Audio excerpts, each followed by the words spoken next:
Oh, good morning guys. Welcome to a new video.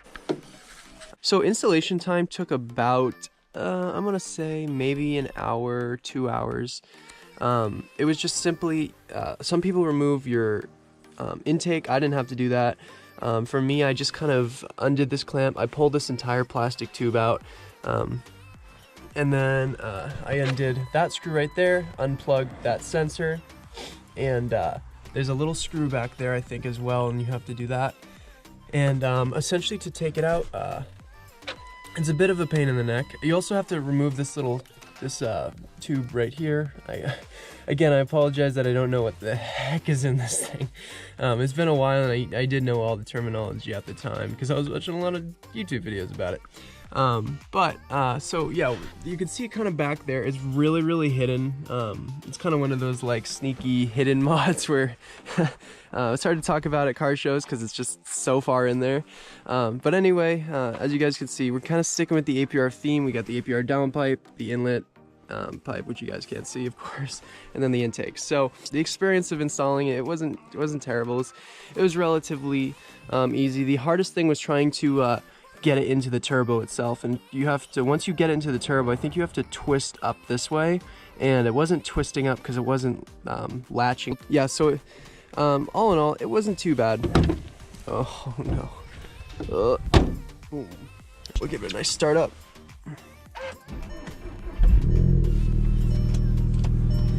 A bit of a cold start. So as far as noise goes with this thing, it's really hard to tell. My exhaust is too loud. Maybe I do notice a little difference, but you know, I'd have to really compare them side by side to know. So it's definitely not day and night. Of course, you guys are wondering how performance is affected, and I'll tell you guys.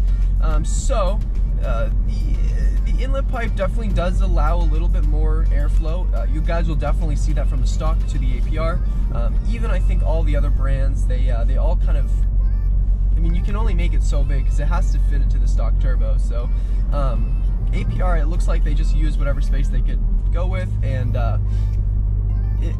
think it definitely does in the long run help the turbo breathe a little bit and get a little bit more air efficiently. So I mean, I'm not complaining about that. I definitely do feel like the turbo is building a little bit more prematurely, and it's, you know, it's building boost where it needs to, and I'm having no problems getting up to speed. But as always, I mean, that's definitely the tune, but you know, I can't complain. This inlet pipe definitely, I feel like it does make a small difference. Now, is the difference worth $150?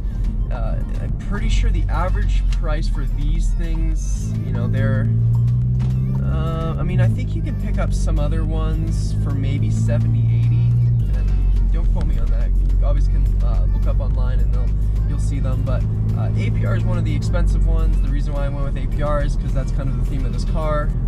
I'm not an APR fanboy by any means, but I started out with APR with the intake, and I just kind of kept going with the brand. And you know, in my opinion, this is not worth $150. I think you can definitely get another one from another brand for, I think, $70, and I think that would just be plenty. I think this type of mod is definitely worth $70 because it's one of those mods where you're done modifying your car, you're looking for some small extra things you can do that may affect the performance of your car just a little bit. So for the most part, I mean, I definitely think it's a good mod. I just kind of feel a little bit like I shouldn't have spent $150 on it, but you know, you live and you learn. So anyways, thank you guys so much for watching the video. I apologize if the GoPro's going everywhere. That's simply because we're in New England and these roads are awful, and my mounts are awful too, of course, and you know, it goes to show. Oh my god, guys, this road is